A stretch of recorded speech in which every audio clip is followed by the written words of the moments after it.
Amém. Mateus 16, 13 diz: Chegando Jesus às partes de Cesareia de Filipe, interrogou os seus discípulos, dizendo: Quem dizem os homens ser o Filho do Homem? Eles disseram, uns João Batista, outros Elias, e outros Jeremias ou um dos profetas.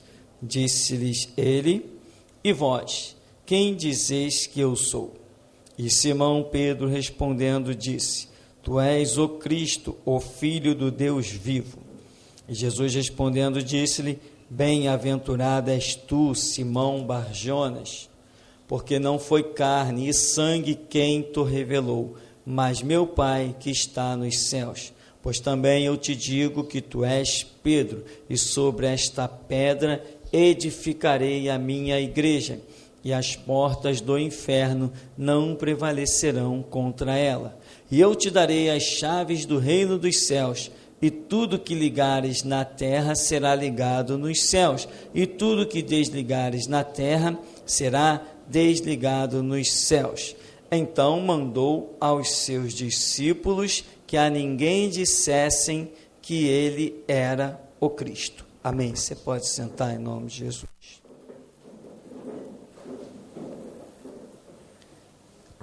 Irmãos, o que nós queremos, acredito eu, relembrar, é uma das lições da Escritura poderosa, como todas são, mas tem algumas coisas que são muito imprescindíveis. Se você não aprender, você não vai adiante.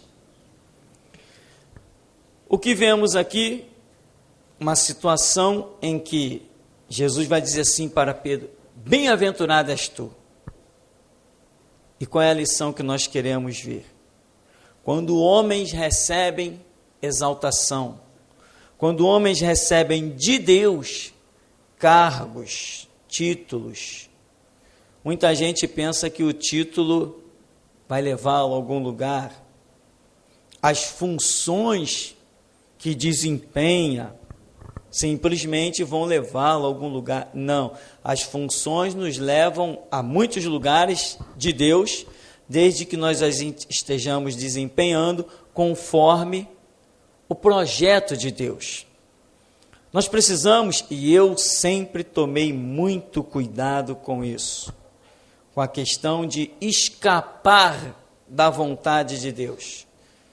Quando Deus me chamou para o ministério, eu estava com 33 anos de idade. Olha, eu vi gente com 18, 19, 20, 21, 22, 23, 24, 25, 26, 27, 28, 29, 30.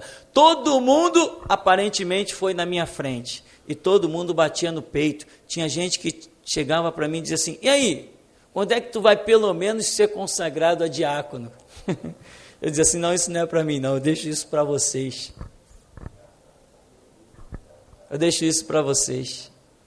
Podem ser consagrados à vontade. Mas e aí, o que você vai fazer na obra do Senhor? Eu dizia assim: Irmão, quem é que prega aqui dentro da igreja? Eu não prego? Quem é que faz a faxina aqui da igreja? Eu não faço? Então eu estou trabalhando para Jesus. Um dia, se Ele me quiser em uma função diferente, Ele me coloca. Não se preocupa por mim, não. E essa minha visão simples, tola, com ela mesmo eu conquistei inimigos desde o começo, mas muitos foram consagrados, levaram banho de azeite, foram para o monte, e essas parafernálias todas que existem no chamado meio evangélico da palhaçada. E o resultado? Onde estão eles? E eu estou aqui, há 11 anos, com o ministério que o Senhor Jesus me deu, e a minha vida uma caminhada de 25 anos ininterruptos pela misericórdia de Deus, mas ininterruptos, caminhando, sem vai e vem. Quando eu fui para a igreja, eu fui e fiquei. Passei pelo que tinha que passar, mas nunca disse vou dar um tempo, porque de Jesus não se dá um tempo. Então muita gente, quando recebe uma exaltaçãozinha, meu irmão, é a desgraça. Quantos cantores evangélicos atingiram a fama, e porque agora tinham fama e tinham dinheiro, entre um show e o retorno para sua casa, tiveram seus acidentes de carro e morreram. Por quê? Porque atingiram a fama, porque tinham dinheiro. Tinha um conjunto aí que, se continuassem pobres, talvez estivessem vivos até hoje, os mamonas assassinos. Quando começaram a poder fretar um jatinho para viajar de lá para cá, pronto, acabou, morreu. Teve um casal de evangélicos que os dois morreram em acidente de carro. Primeiro o marido, me foge a memória agora o nome dela, cantava Jerusalém e Eu, lembra? Não, o Gessé também, cantores que atingem a fama, e quando atingem essa fama, acabam morrendo. Até pregadores, sobre de um pregador aí, um baita de um pregador conhecido mundialmente, que também foi para a estrada, e lá o acidente de carro. Coisas que não são bem o padrão de Deus, não são padrão de Deus. Quando estamos no centro da vontade de Deus, meu irmão, não morremos por acidentes, nem bala perdida. E pode quem quiser falar o contrário, não morremos e ponto final. Acabou a história. Afinal de contas, o que habita no esconderijo do Altíssimo, a sombra do Onipotente descansará. Se o Deus que fez essa promessa é poderoso para fazê-la valer, então está encerrada a história. É assim que eu ando, na fé que eu alcancei. Mas muitos, quando alcançam posições e etc., acaba isso sendo para a sua própria catástrofe. Nós temos vários exemplos bíblicos, por exemplo, vamos falar de novo, o rei Saul, que atingiu o cargo de rei. Quem era ele? Bom, o próprio profeta, Deus manda falar, Deus fala através do profeta Samuel, dizendo, tu não era nada, quando eu te constituí rei, e te dei tudo, e te fiz isso, aquilo, outro, agora quem é você para contrariar as minhas ordens? O resultado do rei Saul foi suicidar-se sobre a própria espada. Mas isso aconteceu na vida dele, por quê? Porque ele atingiu um cargo, ele atingiu uma posição, e quando ele atingiu essa posição, o que ele fez? Passou um tempão do seu ministério perseguindo ao rei, ao que não era rei, perseguindo a Davi. Imagina se Saul tivesse feito uma oração, ao invés de simplesmente achar que ele era alguma coisa, eu sou o rei, eu vou perseguir Davi, eu não gosto dele, não vou com a cara dele, eu vou matar esse cara. Aí perseguindo Davi, ele não achava Davi, matou 89 sacerdotes, fez horrores, invadiu cidades, fez horrores, virou um verdadeiro servo do diabo. Por quê? Porque tinha o cargo de rei. Irmão, uma coisa gloriosa que nós temos é a consciência de saber que somos sempre servos. Não interessa o cargo, a posição que nós venhamos a possuir.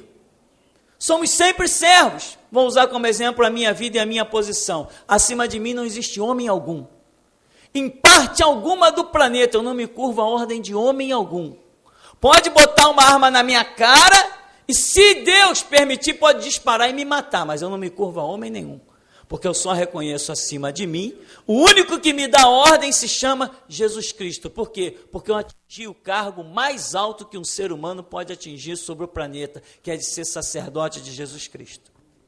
Esse é o cargo mais alto que um homem pode chegar. Eu cheguei nele, Deus me colocou nele, é o cargo de sacerdote. Então, mas com este cargo de sacerdote, como Jesus mesmo já falou, sou eu e você, entre eu e você não existe mais ninguém, sou eu e você. Mesmo assim, o título de servo não sai de cima de mim. O título de servo não sai do meu coração, não sai da minha memória.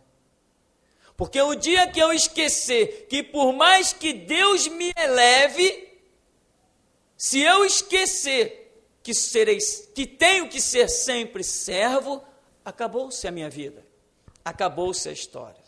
E quando nós declaramos que somos servos, nós estamos declarando que nós temos um limite. O que é senhor não tem limite algum, mas o que é servo tem limite. Saul era rei, mas era servo? Era. Quando ele foi oferecer o sacrifício, Deus o rejeitou. Deus o repreendeu, Deus o reprovou. Porque todo que é servo tem limite. Você é servo? Sempre será. Por mais que Deus faça qualquer coisa na sua vida, você vai ser sempre servo. Então você sempre terá um limite. E o que acontece com muita gente? Os pregadores por aí estão festejando, né? Eu sou pastor, eu sou sacerdote. Tem outros que dizem que são apóstolo, outros dizem que são... Tem até um outro nome que usavam aí agora. Bispo, outros são os bispos. E esquecem que deveriam apenas estar se gloriando no título de servo. Aí vão lá, pega do caixa da igreja, afinal de contas, eles são os pastores, eles são os líderes. Pega do dinheiro da igreja e usa para benefício próprio. Ele deixou de ser servo. Porque se ele fosse servo, ele faria uma oração e dizia: Deus, tu me autoriza a pegar isso para fazer aquilo e aquilo outro? Como ele não fez essa oração, ele agiu como um soberano e não como servo. Quem é servo tem que sempre consultar ao seu Senhor. Se você não consultou o Senhor, você está dando uma de soberano, de onipotente, de que pode fazer e está feito e acabou a história, que nem Saul. Pegava o exército de Israel que Deus criou e mandava perseguir Davi de cidade em cidade. E se ele tivesse feito uma oração? Deus, devo perseguir Davi? O que Deus diria? Não. Não é? É claro que não. Então, muitos estão, irmãos, recebendo cargos e estão esquecendo que o título de servo é um título que tem que estar cravado no nosso coração, gravado com fogo ou com sangue, seja lá como queiram interpretar, mas esse título de servo não pode escapar de nós. Não interessa aonde Deus nos envie, não interessa o que Deus diga que nós somos, não interessa as promessas que Deus tenha feito na tua vida, tu tem que sempre ser servo, e sendo servo, tu vai manter viva as promessas na tua vida. Irmão, eu deveria ser uma pessoa muito mais abusada do que eu sou, muito mais intrépido, pelas promessas que Deus me fez, e eu deveria até atravessar debaixo da passarela ao invés de subir. Eu deveria pegar o meu carro e dirigir a 140 por hora, 160, pelo que Deus me fez de promessa. Ao contrário, eu subo a passarela, eu zelo pela minha vida, eu não atravesso em lugar perigoso, eu não fico brincando com a minha vida, eu dirijo com prudência, me considero um ótimo motorista, respeito as regras de trânsito. Por quê? Porque eu tenho uma grande promessa, mas eu continuo sendo servo. E eu sei que se eu disser para o Senhor Jesus: Senhor, vou dirigir a 140, vou avançar tudo que é sinal, vou entrar na contramão, ele vai dizer assim: peraí, eu já te libertei da loucura. O título de servo é algo precioso. Então Saul é o nosso primeiro exemplo quando se põe a perseguir Davi, e deu no que deu. Perdeu o ministério, perdeu o reinado, e acabou se suicidando sobre a própria espada. Saul entrou num estágio de loucura tão terrível que chegou ao ponto de consultar uma feiticeira, e foi enganado pelo diabo. Davi é um homem que atingiu um cargo tremendo, e as promessas mais gloriosas que se vê sobre o reinado de alguém estão em Davi. O reinado messiânico, o reinado de Jesus Cristo, está tipificado em Davi. Davi venceu. Davi era uma coisa impressionante, com uma espada na mão, no meio dos adversários, Tudo que Davi se prontificava a fazer, prosperava. Mas Davi era um servo. Se ele era servo, ele tinha um limite. E ele não reconheceu o limite dele. Quando ele mandou pegar Betseba, adulterou com Betseba. Depois traiu o seu capitão, traiu Urias e o colocou na frente da batalha para ser morto numa situação que Davi bem sabia, planejou a morte de Urias. Ou seja, Davi, como Deus fala através do profeta, tu mataste Urias através da espada dos filisteus. Você é um assassino, você é um homicida, por isso a espada também não se apartará da tua casa. Ou seja, Davi está ali diante de todo Israel, governando sobre tudo, ele tem a palavra de vida, ele tem a palavra de morte. E por causa desta grande glória que Deus pôs na vida de Davi, ele esqueceu que ele era servo. Você espera que Deus te exalte, irmão? Antes que Deus te exalte, faça uma placa grande, arranje correntes de ouro, escreva nessa placa, sou servo, pendura no teu pescoço, agora Deus pode te exaltar. Porque o dia que você olhar no espelho e não ver escrito na tua testa, servo, você está caindo. Você vai cair, você vai fracassar, você vai ser reduzido a pó. A misericórdia de Deus é muito grande. Por isso, Ele nos ensina como temos que nos conduzir. E para nós cristãos, Jesus falou assim, a um servo cabe ser igual ao seu Senhor. Mas a quem que cabe ser igual ao seu Senhor? Servo. Então vai ser sempre servo. Por mais que seja igual ao seu Senhor, vai ser sempre servo. Só que tem pessoas, meu irmão, que esquecem que são servos. Tem líderes por aí que abandonam Deus e fazem o que bem querem. Assim, tem líderes por aí que fazem o que a sua família quer. Tem famílias de pastores por aí que dominam a igreja, como se a igreja fosse possessão deles. Eles não estão sendo servos. A igreja não pertence à família de nenhum pastor. A igreja é uma agência do reino de Deus, até para a salvação do próprio pastor. Outra coisa, mais um exemplo que nós temos é o de Salomão. Salomão não era servo? Servo de Deus? Servo de Jeová? Salomão não foi posto no trono porque Deus assim determinou? Mas o que fez Salomão?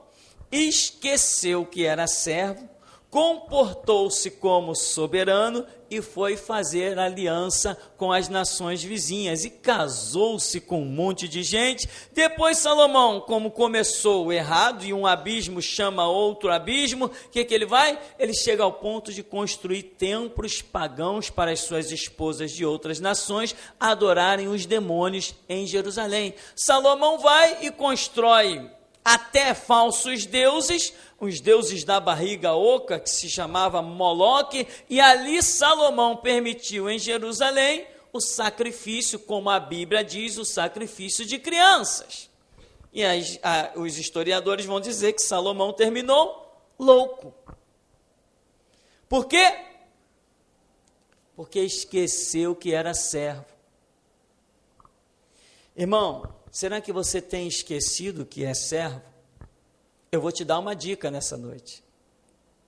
Você tem tomado atitudes na sua vida? Tem conduzido a sua casa? Tem conduzido os seus negócios? Tem feito as coisas conforme o que você pensa? E antes de tudo isso que você tem desempenhado, onde você tem colocado as suas mãos, os seus trabalhos, a sua casa, as suas atividades, seja lá o que for que você tenha feito com a sua vida, antes disso você tem feito uma oração para consultar a Deus? Se você não tem feito, não tem consultado a vontade do seu Senhor, você já está escapando da condição de servo.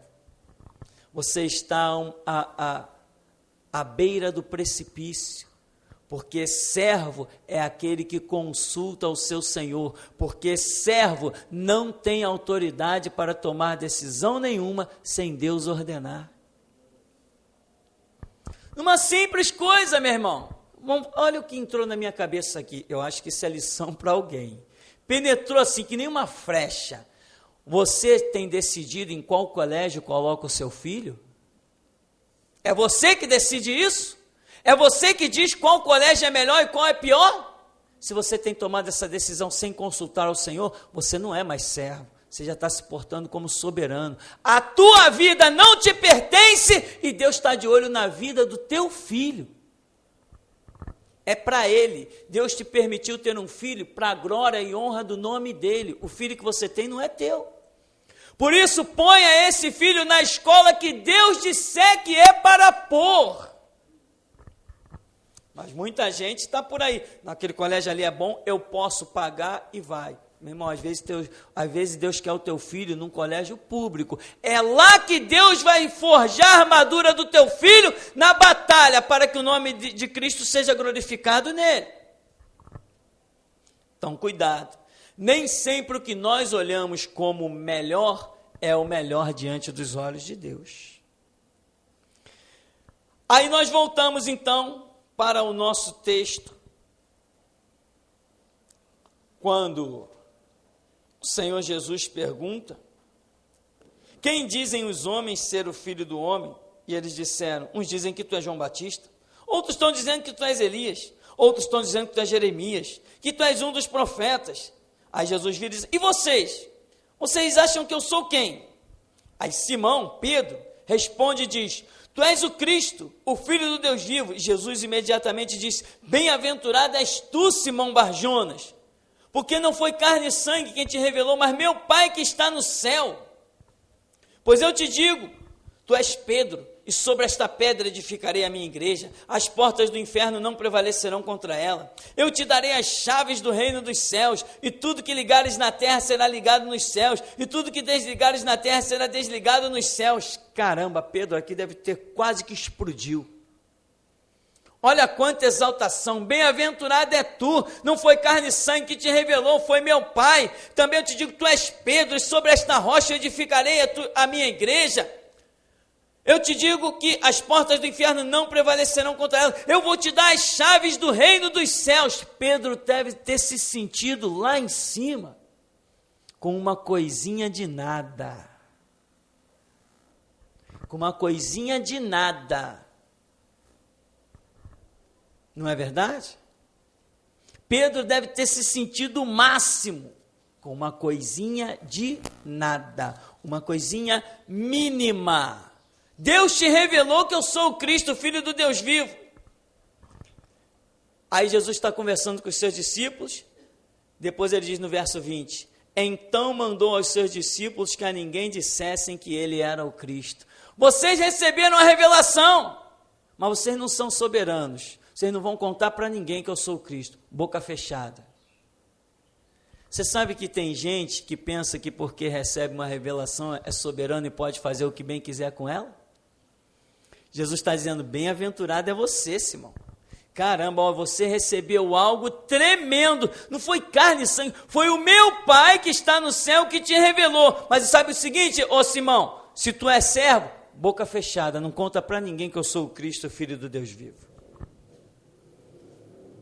Ou seja, lá está um conhecimento dentro de Pedro que ele não pode proclamar. Não, a menos que Jesus trouxesse a hora dele proclamar. Então diz no verso 21, desde então começou Jesus a mostrar aos seus discípulos que convinha ir a Jerusalém e padecer muito dos anciãos e dos principais dos sacerdotes e dos escribas e ser morto e ressuscitar ao terceiro dia. E Pedro, tomando-o de parte, começou a repreendê-lo, dizendo, Senhor, tem compaixão de ti, de modo nenhum te acontecerá isso. Ele, porém, voltando-se, disse a Pedro: para trás de mim, Satanás, que me serve de escândalo, porque não compreende as coisas que são de Deus, mas só as que são dos homens. Primeiro, no mesmo capítulo, logo em seguida, alguns minutinhos depois, primeiro Jesus está dizendo: bem-aventurado és tu recebeu uma revelação do céu. Daqui a pouco Jesus está dizendo assim: para trás de mim, Satanás.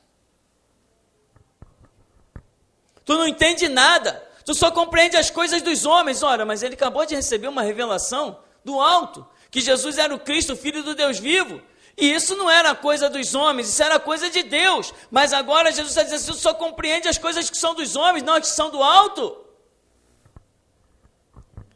Olha o que Pedro, é aí, irmão, que a nossa história caminha. Olha o que acontece com Pedro. Ele recebeu uma revelaçãozinha. Por um instante ele disse assim: tu és o Cristo, o Filho do Deus vivo. Jesus falou: tá bom, tu recebeu essa revelação. Pedro se sentiu cheio. Jesus está dizendo que ia dar a ele as chaves do reino. Jesus o exaltou ali no meio de todos, né? Quem sabe Pedro, todo mundo aí disse: ah, tu é Elias, tu és não, tu és o Cristo. Caramba, eu descobri que ele é o Cristo. Jesus está falando: foi o Pai que te revelou. Você não descobriu nada. E tem muita gente que pensa que o seu entendimento, que a sua inteligência é fruto da natureza. Não, irmão, a revelação está em nosso meio. Aí Pedro diz assim para ele: Senhor, de modo algum te acontecerá isso, tem compaixão de ti. Ou seja, irmão, Pedro recebeu uma exaltação e esqueceu que continuaria apenas sendo servo. Agora Pedro está em memória que as chaves do reino vão estar com ele, que ele é o bem-aventurado, que a revelação do Pai está vindo sobre ele, que Jesus vai edificar a igreja porque Pedro teve um reconhecimento. Pedro está tendo tudo isso. Aí Pedro chega, quando Jesus diz assim: agora convém que eu vá a Jerusalém e seja entregue na mão dos pecadores. Aí Pedro sai da sua condição de servo, porque ele está cheio de um entendimento, está cheio da exaltação. Jesus o colocou, espiritualmente falando, em um cargo, em uma supremacia com os demais, em uma exaltação. Aí Pedro chega diante de Jesus, a Bíblia vai dizer, tomando Jesus à parte: Jesus, vem cá, eu quero falar contigo. Pedro já se sente na autoridade de chamar Jesus à parte e diz assim: Senhor, eu tenho compaixão de ti, nada disso vai te acontecer. Em outras passagens vai dizer que Pedro insiste muito com Jesus. Jesus diz assim: não, eu tenho que ir, Pedro. E Pedro: não, tu não vai, Senhor, eu não vou deixar. Não, mas eu tenho que ir. Tu não... E aquela briga, aquela insistência. Irmão, a causa da queda de muita gente é justamente quando é exaltado. Tem gente que não sabe lidar com a exaltação, e o diabo está por aí enchendo a bola de muita gente. Pô, tu é o bom, cara, tu é o que toca na igreja. Sem a igreja e sem você na igreja, aquela igreja não tinha nem música. Sem você na igreja, aquela igreja não tinha nem louvor. As pessoas esquecem que primeiro sobre a terra veio o louvor, depois que veio os instrumentos. Primeiro, para louvor e glória do nome do Senhor, Deus criou as nossas vozes e o nosso coração quebrantado e contrito. Tem um monte de palhaço guitarrista dentro das igrejas pensando que a igreja precisa deles. Quando eles saem da igreja, a igreja continua lá e eles caem. Aí Pedro está dizendo: não vai te acontecer nada disso não. Jesus diz assim: caramba, só por causa de uma revelaçãozinha que tu recebeu ali, há 10 minutos atrás, tu já se acha em condições de mudar os projetos de Deus. Eu tenho que ir a Jerusalém, não, mas tu não vai para trás de mim, Satanás. Só por causa de uma revelaçãozinha, já se aciona a autoridade, como a Bíblia vai dizer, de repreender Jesus. Que é isso? Tem compaixão de ti? Não vai te acontecer nada disso, não. Jesus diz assim: tu só entende as coisas dos homens? Ué, mas ele não tinha recebido uma revelação lá? Ou seja, aquela revelação era o primeiro degrau na vida de Pedro. Ainda tinha muita coisa para acontecer. E ele aqui vem confrontar Jesus de algo que ele não entende. Irmão, às vezes nós detemos o conhecimento numa área, mas somos completamente cegos em outra. É o caso de Pedro aqui. Tu és o Cristo, Filho do Deus vivo. Tá bom, acabou a história, só o que tu sabe. Tu não sabe ainda que eu tenho que ir a Jerusalém e morrer na mão dos pecadores. E muitas vezes dentro da igreja é assim. As pessoas são exaltadas em uma área e pensam que já pode se meter em outra. Pedro está ali. Se alguém perguntasse, quem é esse aí? Esse aí é o Filho de Deus, é o Todo-Poderoso. É mesmo, Pedro? É, eu recebi essa revelação. Aí Jesus diz assim, esse Filho de Deus Todo-Poderoso vai morrer na cruz lá. Não, não vai não. Eu não vou deixar. Aí Jesus diz assim, para trás de mim, Satanás. Não estás compreendendo as coisas que são de Deus, só compreende as coisas que são dos homens. Para trás de mim, Satanás, que me serves de escândalo. Ora, primeiro Jesus diz, bem-aventurado és tu. Agora diz assim, tu está me servindo de escândalo. Tu para mim é uma pedra de tropeço. Tu és agora para mim um inútil. Tu não me serve de nada. Por quê? Porque saiu da área dele e se meteu na área dos outros. Ele estava numa área onde está bem, é o reconhecimento da pessoa do Senhor Jesus, ele está caminhando muito bem, agora ele está querendo se meter nos passos do próprio Senhor Jesus. Sabe, irmão, que tem gente que acha às vezes que eu tenho uma caminhada de 25 anos e eu vi isso, eu entendo porque que Deus me deu graça, me sustentou, passei por tantos lugares, que é para poder pregar as coisas com propriedade, sabendo realmente da realidade dos fatos. Eu vi muita gente chegar e chamar pastor no canto para aconselhar pastor. Isso é o cúmulo do absurdo que um ser humano possa fazer. Chamar um pastor no canto para aconselhar. Não está vendo que essa não é a regra? Se ele é um pastor, é ele que aconselha o rebanho e o rebanho não pode aconselhá-lo. Essa é a regra bíblica. Quando começamos a obra aqui há 11 anos atrás, quando começamos a obra aqui, veio um monte de senhora das Assembleias de Deus, veio senhoras da Batista, veio pastores de outras denominações, tudo que viram um movimento que estava acontecendo aqui e achavam que podiam me aconselhar. Afinal de contas, estava às beiras de completar 34 anos. Eu era um moleque à vista de todos eles, que eram pastores com 50 anos, 55 anos, e eles vinham tentando me aconselhar, e mal sabem eles que o conselho deles eu não ouvia. Por educação eu parava diante deles, entrava por um ouvido e saía pelo outro, porque eu não vim para a obra de Deus como alguém cego, como um moleque. Quando Deus me colocou aqui, me deu graça para estar aqui. E conselho de ninguém eu ouvia, mas o resultado é do que estamos falando, homens que foram projetados por Deus, Saul, Davi, Salomão, nesse caso aqui, Pedro recebendo a revelação, mas tendo problema. Claro que Pedro se levantou, Pedro seguiu, e Pedro é exemplo para todos nós, graças a Deus, mas nós estamos falando de detalhes, de situações e de momentos em que homens foram exaltados, mas depois tiveram que, além de cair, outros tiveram que ser duramente repreendidos. Irmão, Deus te chamou para a obra? Deus tem um talento para contigo? Claro que tem. Cuide do seu talento. A Bíblia diz na parábola dos talentos que o Senhor chamou os seus servos e repartiu os seus talentos a cada um conforme a capacidade de cada um. Aí Pedro aqui recebe uma revelação. Eu recebi a revelação. Tu és o Cristo, Filho do Deus vivo. Agora eu vou também ser um conselheiro. Vem cá, Senhor, eu quero falar contigo. se continua nesse caminho, se não entende a repreensão dura do Senhor Jesus para trás de mim, Satanás, se ele não entende isso, Pedro não tinha ido adiante não, tinha se transformado em mais um Judas.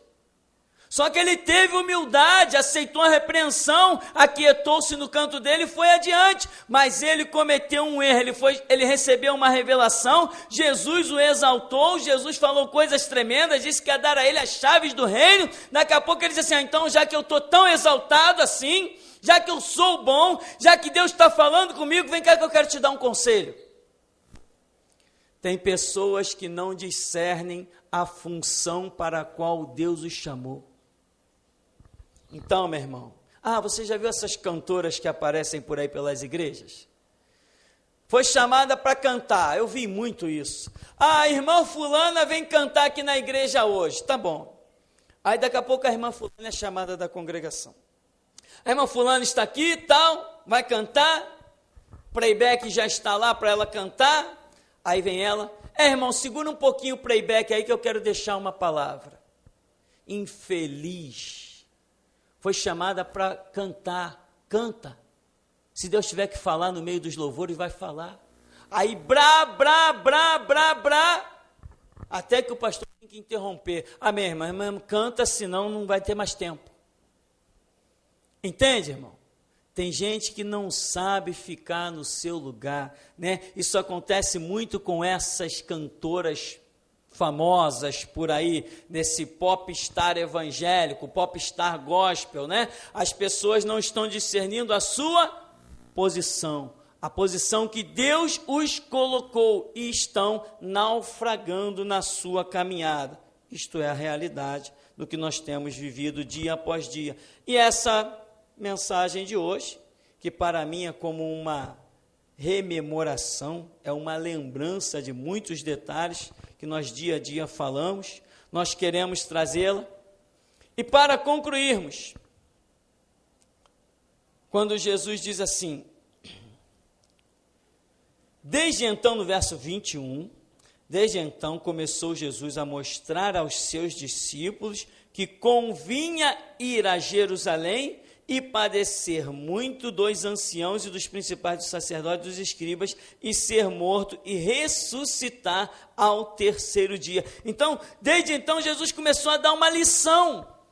Jesus começou a mostrar as coisas. Jesus começou a ensinar. Olha, eu vou ser entregue na mão dos escribas, eu vou ser morto, eu vou ressuscitar no terceiro dia, eu vou a Jerusalém, vou padecer, enfim, aí Jesus vem dando a lição, Jesus tenta continuar ensinando, eles já receberam uma informação que ele é o Cristo, o Filho do Deus vivo, Jesus tenta dar continuidade à revelação, à informação, à caminhada espiritual. Aí vem Pedro e diz assim, não, pode parar com essa lição, tu não vai a lugar nenhum.